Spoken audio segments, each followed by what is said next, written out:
নমো ভগবতে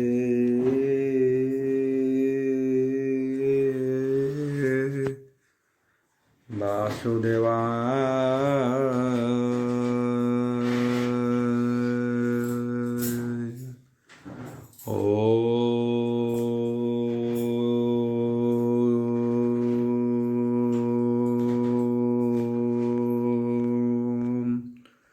নমো ভগবতে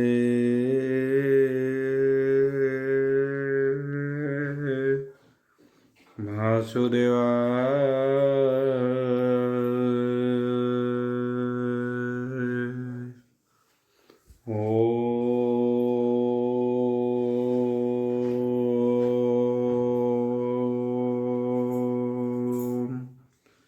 নমো ভগবতে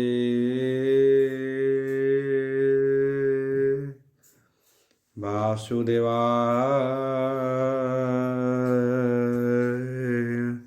यथा मंगलाचरण भगिष्य यस्य वदने लक्ष्येषु यच्च वक्ष्यसि यस्ते हृदय वसति तनुसिंहं भजे विश्वसर्वदिवालक्षणं श्रीकृष्णाख्य परोध्याम जोगोध्याम नमामि तत् माधव माधव वश्य सर्वसिद्धिविनायते वन्दे परस्परत्यं परस्परं प्रियलोकं मूकं करोति वाचं पङ्गो लङ्घयते गिरि यत्कृपाहतमः वन्दे परमानन्दो माधव जो ब्राह्मण रुद्रेणं तु स्तुतन्ति दैवस्तव देवसङ्गपद पश्यन्ति जो समज्ञ ध्यान वसते गदगदे मनसा पश्यन्ति जो योगिना जसते न भूति सुरसुरगण देवायस्तुते नमः। नारायणं नमस्कृत्यं नरचैव नरोत्तमं देवी सरस्वती व्यासं ततो जयमुदीरयेत् निर्गलं कल्पितं फलविमुखाभितर्प्ययुक्तं पिबतं भागवतं रसमलयितं प्रभु। ऊनविंश अध्याय नवम स्कंद ऊनविंश अध्याय शुक उवाच बोलप्रणवार हरि बोल। अयोध्या दिवसी ही एक दिने ज्ञान प्रकाशी ही लाता मने देव जानी रह मेले थाई बोइले तार मुह चाही देव जानी रह मेले थाई बोइले तार मुख चाही शुण सुंदरी हितो अधीन विषय रसे हे मोर मन पशिला काम अंधकारे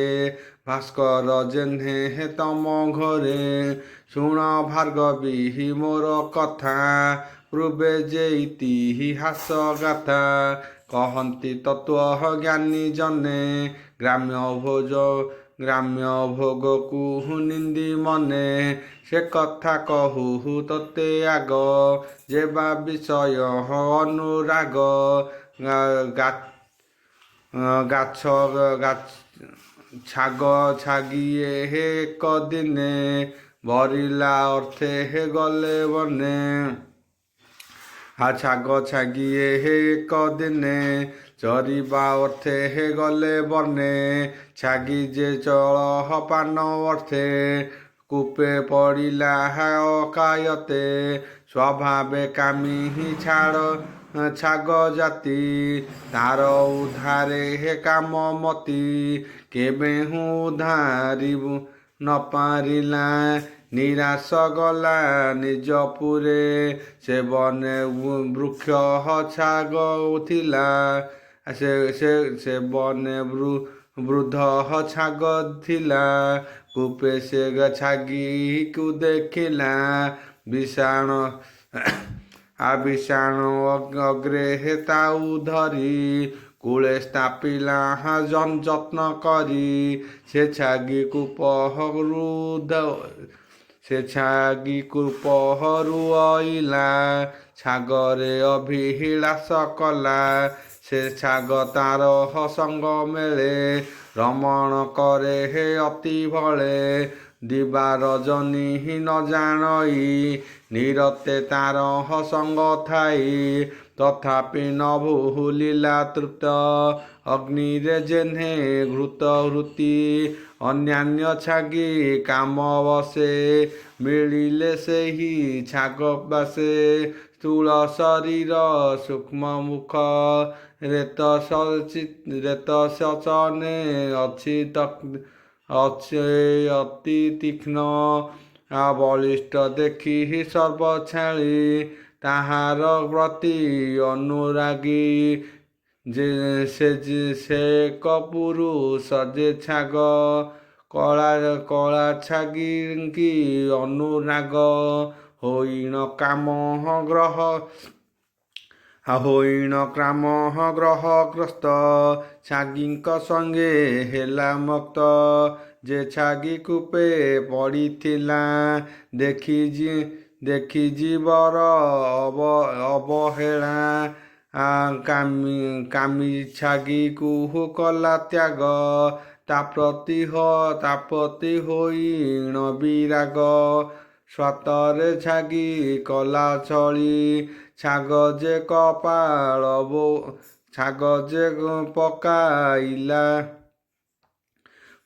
ଯେ ପକାଇଲା ବୋବାଳି ଛାଗର ପଛେ ଗୋଡ଼ାଇଲା ପଛେ ଛାଗିକୁ ନ ଭେଟିଲା ଛାଗର ଅଧି ସ୍ୱାମୀ ଘରେ ସେ ଦୁହେଁ ମିଳିଲେ ସ୍ୱତଳେ ଛାଗର ଲମ୍ବିତ ବୃଷଣ ବ୍ରାହ୍ମଣେ କଲେ କି ଛେଦନ ସେ କଥା ତତ୍ତ୍ୱ ଜ୍ଞାନୀ ଜନେ କାମର ଭୋଗେ ସ୍ମରି ମନେ ତାହାର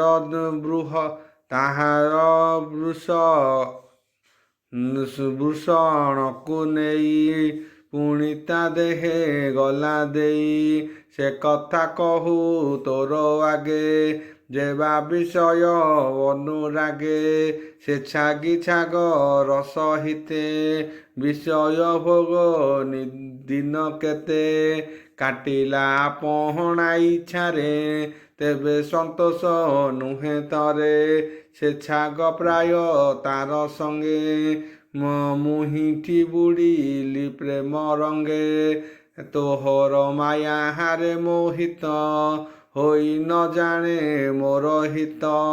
ଶପଥ ଦୀପେ ରାଜା ହୋଇ ଅଜ୍ଞାନେ ଅବାଞ୍ଛିଲି ଦେହି ଭୂମିରେ ଯେତେ ଶସ୍ୟ ଥାନ୍ତି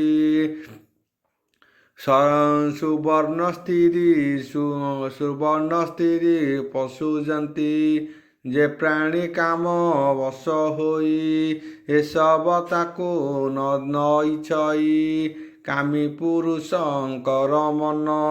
କେବେ ନହେ ସଞ୍ଜୀବନ ନିତ୍ୟ ରମନ୍ତି କାମ ଭୋଗେ ଅନ୍ନ ଯେ ସନେ ଘୃତ ଯୋଗେ ସକଳ ଭୂତ ସଙ୍ଗ ଛାଡ଼ି ଯେ ଅଭିମାନେ ସୁଖ ବୁଡ଼ି ଆମିକୁ ଦେଖି ସର୍ବଦେହେ ତା ସର୍ବଦିଗ ସୁଖମୟେ ଦୁର୍ଜନ ଜନଙ୍କର ମତି ତୃଷାକୁ ଛାଡ଼ି ନ ପାରନ୍ତି ଯେ କରିପାରେ ସର୍ବଭକ୍ଷ ତୃଷା ମାରଣେ ନୋହେ ଦକ୍ଷ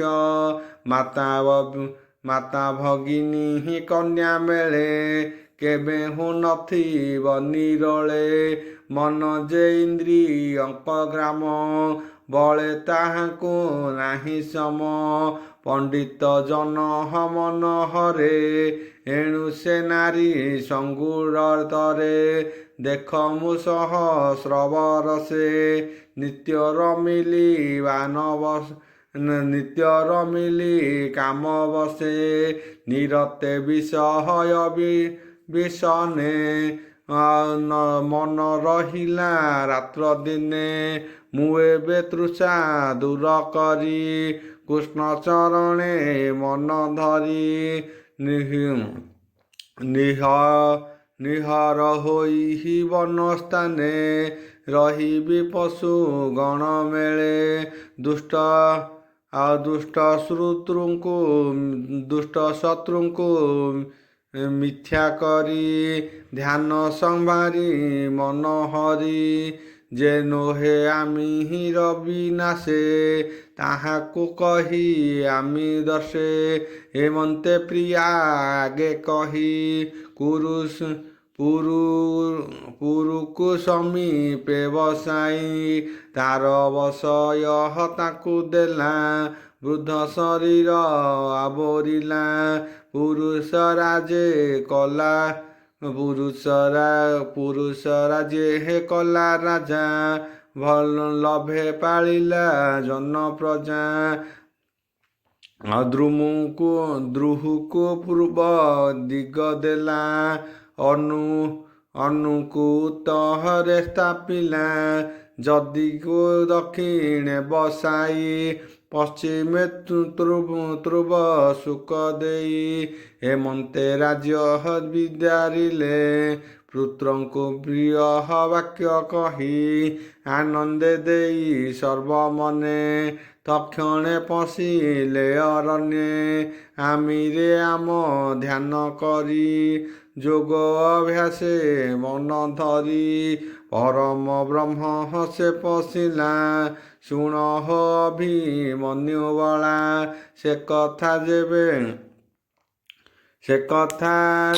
ଦେବ ଜାନି ଶୁଣି ସ୍ୱର୍ଗର ପଥ ମନେ ଗୁଣି ସଂସାର ସ୍ୱପ୍ନ ପ୍ରାୟ ମଣି ହେମନ୍ତେ ଭାଳି ସେ ତରୁଣୀ କୃଷ୍ଣ ଚରଣେ ମନ ଦେଲା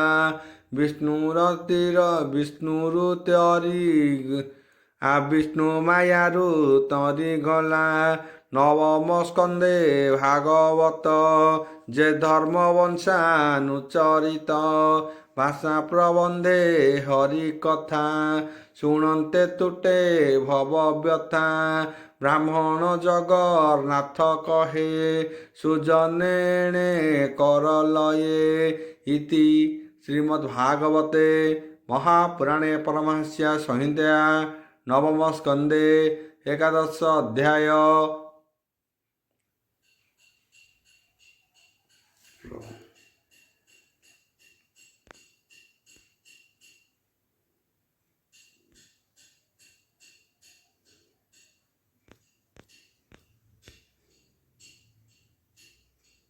एकविंश अध्याय।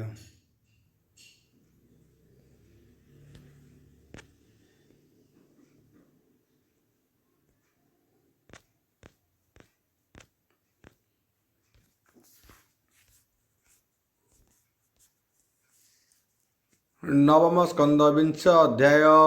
शुक उवाच बोल प्रबंधवार हरि बोल शुण परीक्ष नृपमणि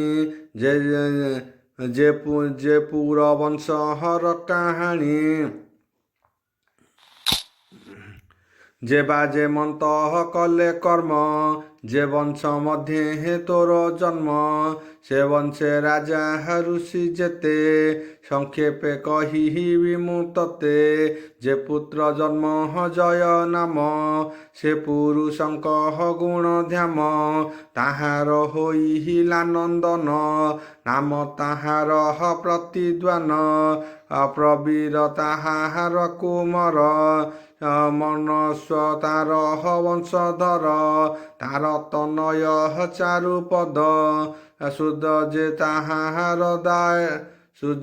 ताहार दायद तार कुमार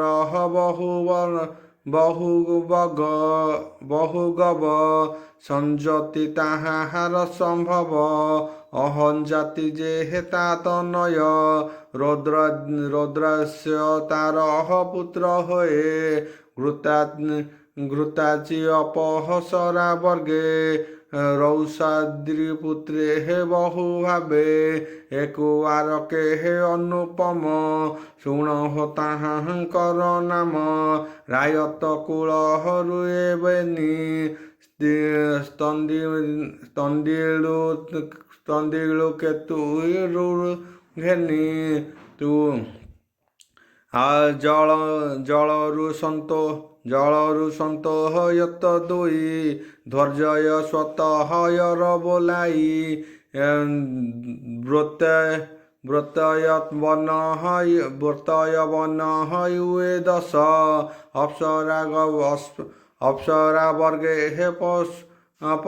ଅପ୍ସରା ବର୍গে হে পরুবংশ বিষ্ণুর বংশে হে জাত হই স্বধর্মে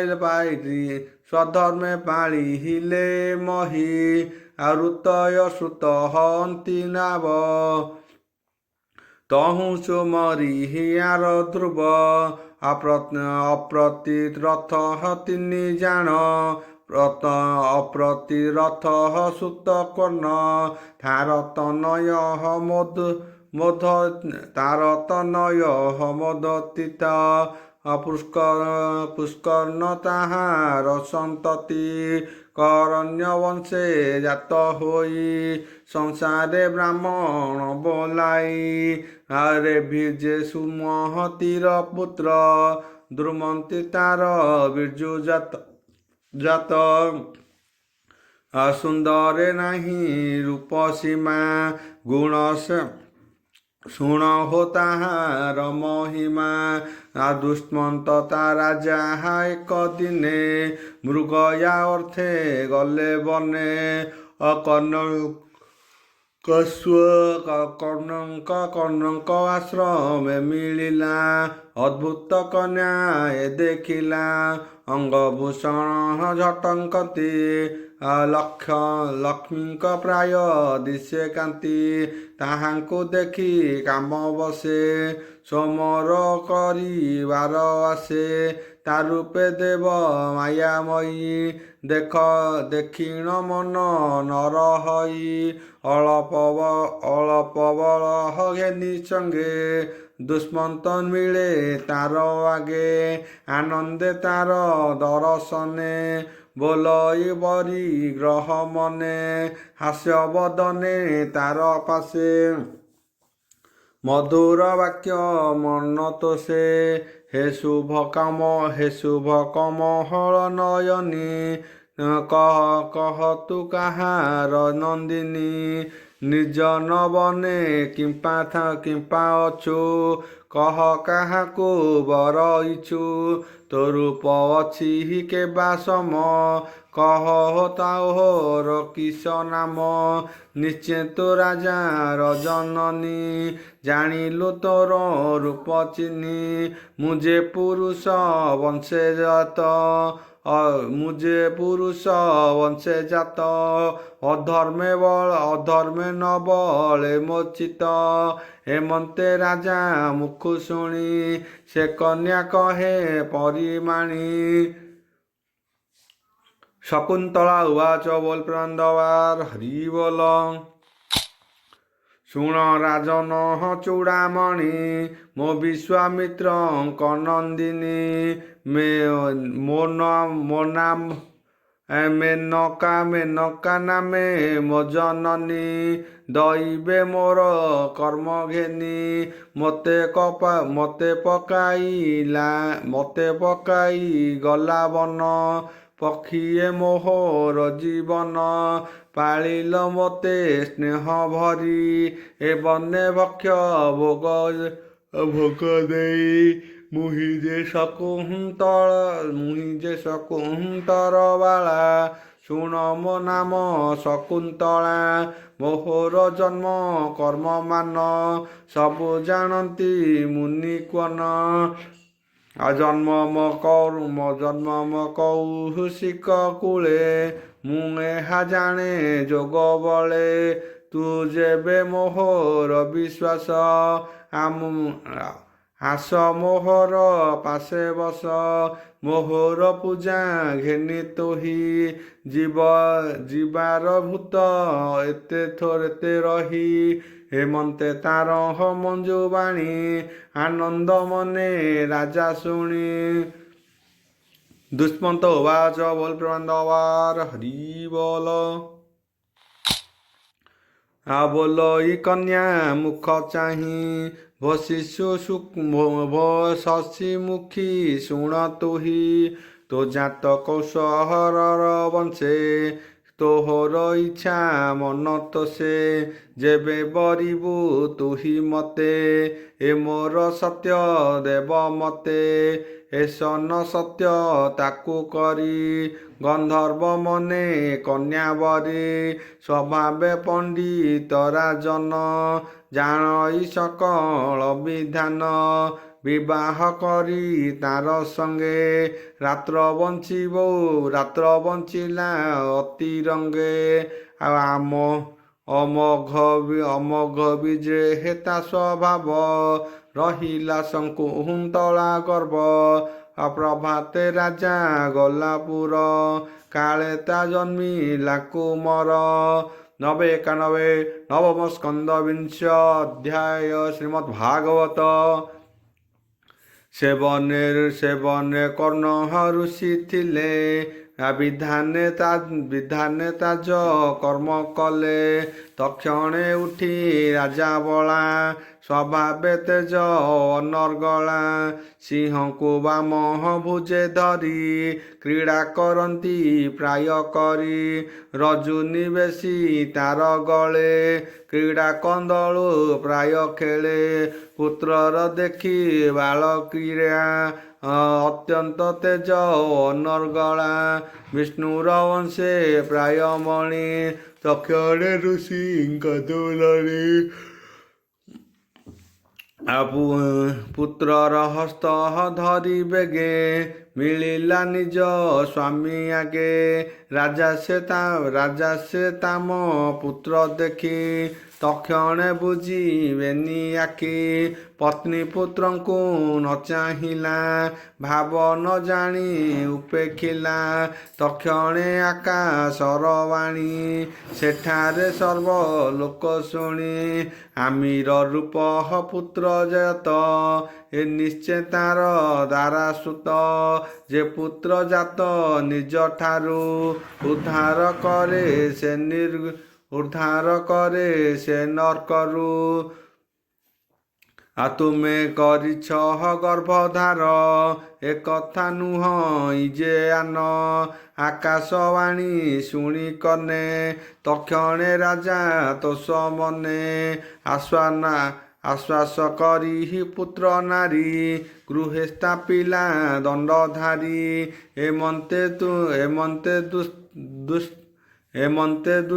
ଦୁଷ୍ମନ୍ତର ଅନ୍ତେ ସେ ରାଜା ହୋଇଲା ଜଗତେ ନାମ ଭରତ ନୃପବର ପ୍ରକାଶେ ଜେନେ ଦିବାକର ବିଷ୍ଣୁର ଅଂଶେ ହେ ଯେ ରାଜନ ଶରୀର ଦିଶେ ହେ ବିଷ୍ଣୁ ଚିହ୍ନ ଚକ୍ର ଦକ୍ଷିଣ କରେ ଦିଶେ ଚରଣ କମଳ ପ୍ରକାଶେ ତାହାଙ୍କୁ ମିଳି ଋଷିଯୁତ ସ୍ଥାପିଲେ ଅଭିଷେକ ମତ ସେ ରାଜା ଅଭିଷିକ୍ତ ହୋଇ ଧର୍ମେ ସେ ପୃଥିବୀର ପାଳଇ ଭରତ ଆଜହଙ୍କ ଆଦେଶେ ସେ ରାଜା ଅଶ୍ୱମେଧ କଲେ 50 ଅଶ୍ୱମେଧ କ୍ରମେ ସେ ଗଙ୍ଗା ତଟେ ସାଦ ଯଜ୍ଞରେ ବରି ଦ୍ୱିଜ ଜଗଣ ଅନେକ ଦେଲା ଧନ ଦାନ ସେ ପୁଣି ଯମୁନାର ତୀରେ ଅଷ୍ଟଶପତି ଯଜ୍ଞ କରେ ଅଗ୍ନିକୁ ବିଧିରେ ତୋଷିଲା ବ୍ରାହ୍ମଣେ ଧେନୁ ଦାନ ଦେଲା ଏମନ୍ତେ ନୃପ ଏକାବେଳେ ସତେଶୀଲ ଯଜ୍ଞ କଲେ ରେତ ସହସ୍ର 64 ଧେନୁ ଉତ୍ସର୍ଗେ ବିପ୍ରେତୋଷୀ ସହସ୍ର ବ୍ରାହ୍ମଣ ଯଜ୍ଞ ପାଇଲେ ଗୋରୁ ଦାନ 14 ନିୟୁତ ଯେ ହସ୍ତି ସେ ଯଜ୍ଞ ଦେଲା କନୁର୍ପତି 33 ଶତଃ ଅଶ୍ଵ ଦେଲା ସେ ପୁଣି ଦୁଷ୍ଟନ୍ତର ବଳା ଆଉ ଅନେକ ଦାନ ଯଜ୍ଞ ମତେ ଧେନୁ କାଞ୍ଚନ ବସ୍ତ୍ର ଯୁକ୍ତେ ଭରତ କର୍ମ କଲା ଯେତେ ନୋହିବ ଭୂତ ଭବିଷ୍ୟତେ କିରାବ ହୁଅ ହଣ ଯେ ଯବନ ପଣ୍ଡକ୍ୟଙ୍କର ରାଜାଗଣ ଶକ ଖଗାଦି ମୃଗ ଯେତେ ସବୁ ଛେଦିଲା ଏ ଜଗତେ ପୂର୍ବେ ଯେ ଦାନ ବସ କଳେ ଦେବଗଣକୁ ଜିଣି ବଳେ ଦେବାଙ୍କ ନାମ ହରି ନେଇ ପାତାଳେ ଲୁଚି ଥିଲେ ଭାରତ ସେ ମାହାଙ୍କୁ ମାରି ପାତାଳୁ ଆଣି ଲାଉ ଧରି ଭାରତ ରାଜା ରାଜ୍ୟ କାଳେ ପୃଥିବୀ ସ୍ୱର୍ଗ ଏକ ତୁଲେ ପୃଥିବୀ ଶସ୍ୟ ଦେଲା ଯେଣେ ଅନେକ ଯଜ୍ଞ କଲା ପ୍ରଜାଙ୍କ ଅଭିଳାଷ ମାନ ସମସ୍ତ କଲା ସମ୍ପାଦନ ଆଉ ସପ୍ତବିଂଶିତ ଯେ ସହସ୍ର ବର୍ଷର ପାଳିଲାର ଦେଶ ସ୍ୱର୍ଣ୍ଣ ସମ୍ପତ୍ତି ନିଜ ପ୍ରାଣ ସମସ୍ତେ କଲା ମିଥ୍ୟା ଜ୍ଞାନ ଏବେ ହୋ ଶୁଣ ନରନାଥ ଭରତ ରାଜ୍ୟର ଚରିତ ସେହି ରାଜାର ତିନି ନାରୀ ପୁତ୍ରମାନଙ୍କୁ ରାଜା କରି ରାଜା ବୋଇଲ ପୁତ୍ର ଚାହିଁ ମୋ ପୁତ୍ର ପରି ନଦୀ ସଇ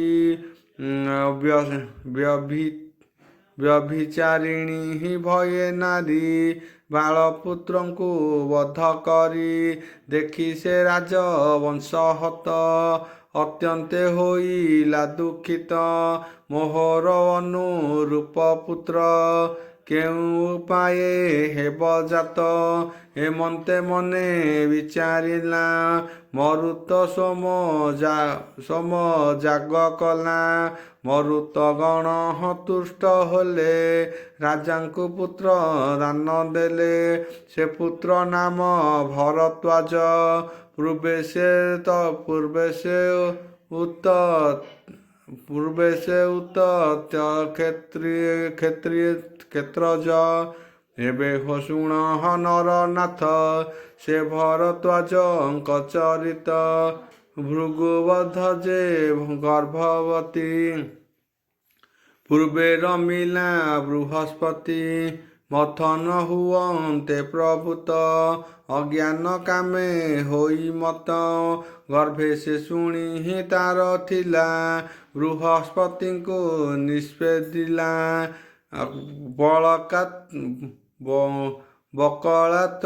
ବକଳାତ୍ୱର ବୃହସ୍ପତି ବୀର୍ଯ୍ୟଆଧୟ କଲେ ତିଥି ଗର୍ଭବାଳକ ପଦାଘାତେ ବୀର୍ଯ୍ୟ ପଡ଼ିଲା ଭୂମି ଗତେ ତେଣୁ ସେ ଲଜ୍ଜିତ ହୋଇଲେ ଗର୍ଭ ଶିଶୁଙ୍କୁ ପାଶ ଦେଲେ ମୋ ବୀର୍ଯ୍ୟ ଯେଉଁ କଲୁ ରୋଧ ତେଣୁ ତୁ ହୁଅ ଜନ୍ମ ଅନ୍ଧ ତକ୍ଷଣେ ପୁତ୍ର ଦେଲା ଜାତ ତା ଦେଖି ତା ମା ଚକିତ ତହୁଁ ଯେ ଭରଦ୍ୱାଜ ଜାତ ତାହାଙ୍କୁ ପାଳିଲେ ମରୁତ ଭରତ ଜଙ୍ଗେ ତୋଷ କହିଲେ ସେ ପୁତ୍ର ଏବେ ତାକୁ ଦେଲେ ଭରତ କର୍ମ ଶୁଣି ପ୍ରାଣୀ ତରିବ ଭବ ତରଙ୍ଗିନୀ କହିଲା ବିପ୍ର ଜଗନ୍ନାଥ ନବମେ ବଂଶାନୁଚରିତ ଇତି ଶ୍ରୀମଦ୍ଭାଗବତେ महापुराणे परमहंस्य संहिता सप्तम स्कंदे महापुराणे परमहंस्य संहिता नवम स्कंदे ବିଂଶାନୁ ଅଧ୍ୟାୟ।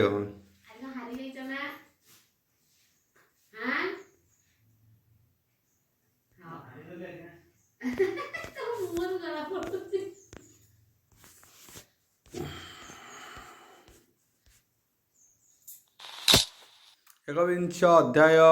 नवम स्कंद एकविंश अध्याय। शुक उवाच बोल प्रणवार हरि बोल। शुक कहन्ति हि ज्ञान भावे भरत वंश शुण एबे राजत्व